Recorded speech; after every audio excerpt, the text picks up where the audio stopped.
Unless you're hiding under a rock, you're probably aware that there's a lot of controversy at the moment due to the possibility of Roe v. Wade being overturned. Many see this as either one of the best or worst things to have happened in a long time. Those who see it as a travesty typically believe it is a great infringement upon women's rights, and therefore should not be overturned. On the other hand, those who see it as a good thing usually believe this is giving a right to all human life. So, which is it, and what position should people hold to? Well, the way the issue is often framed is that pro-lifers care about the unborn child, and pro-choicers care about the mother. But this isn't exactly an equal one-to-one scenario. Now, barring the rare cases where giving birth would kill the mother, the vast majority of the time the mother would give birth and both would continue to live. That's the vision of the pro-life position. But any successful abortion kills the child 100% of the time. So the scenario isn't saving the life of the mother versus the life of the child, it's saving both versus terminating one so that the other's life may be easier. We wouldn't do this in any other scenario. If two people stood in front of you and you were told you could either let them both live or kill one of them so that the other person might get a better job or career, we wouldn't think that this is morally justifiable. Yet that's basically the common justification for abortion in many cases. But many pro-choicers realize the unequalness of the two scenarios and use other arguments to justify abortion. Pro-choicers will commonly argue that the fetus isn't alive, or if it is, it certainly isn't human, so we don't really need to care about it.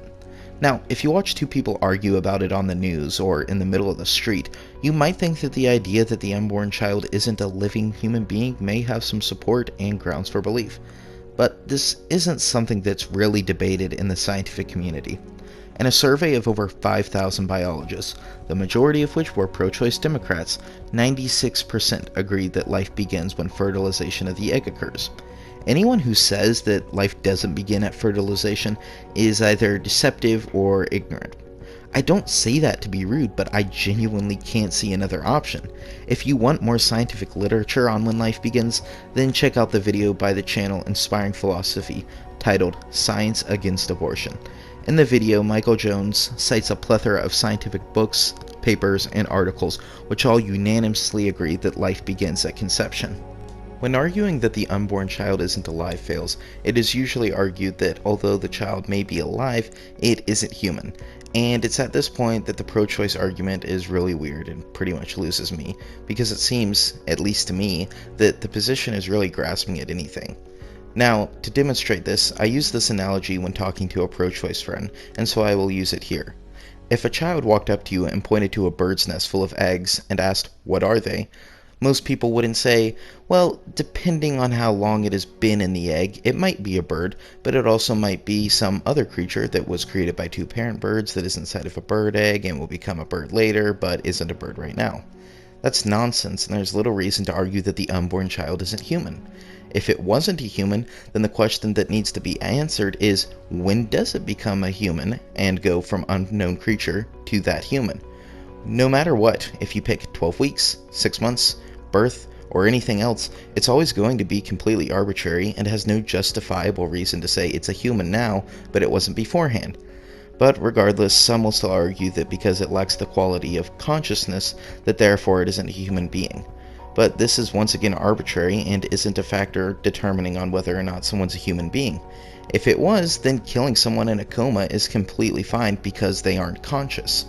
Despite the fact that the unborn child is indeed a living human being, some will still argue that it is okay to have an abortion because up to a certain point, they can't feel pain.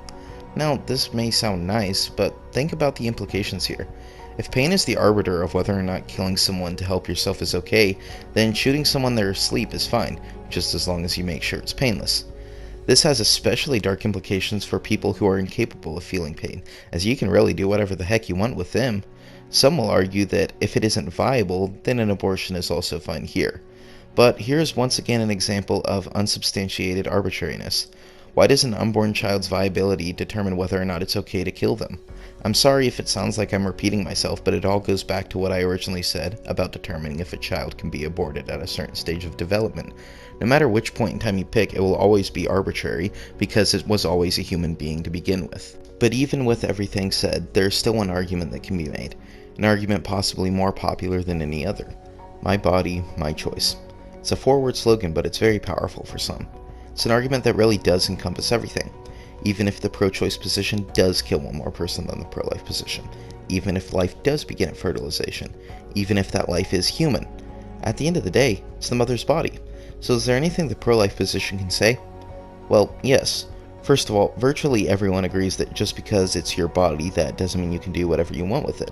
If you beat someone to death, then you can't say, my body, my choice. Now, of course, people will come back and say that you obviously can't kill someone, but that becomes quite problematic for the pro-choice position. But hey, it can still be argued that there can be exceptions for abortion because the person is inside your body, and we would be fine with killing someone that broke into our house. Well, some of us at least. But this still doesn't work that well because the person breaking into your house is, well, breaking in. If you kidnap someone and put them in your house, then we wouldn't say they broke in. Likewise, if you have sex and get pregnant because of it, we just as much can't say that they broke in when the parents are the ones solely responsible for putting them there. Now to close, I want to make two things perfectly clear. 1. Pro-life people aren't pro-life because they secretly want to control women. This isn't why I'm pro-life, and I've never met someone who's pro-life because of this reason. Likewise, if a person living in the 1940s fought to end the Holocaust because it was killing Jews, then the logical conclusion isn't that they just hate German people and want to control them. And the second thing is, although this is a channel regarding Christianity, this isn't a solely religious issue. If I was an atheist, my views would be exactly the same, and there are many pro-life atheists.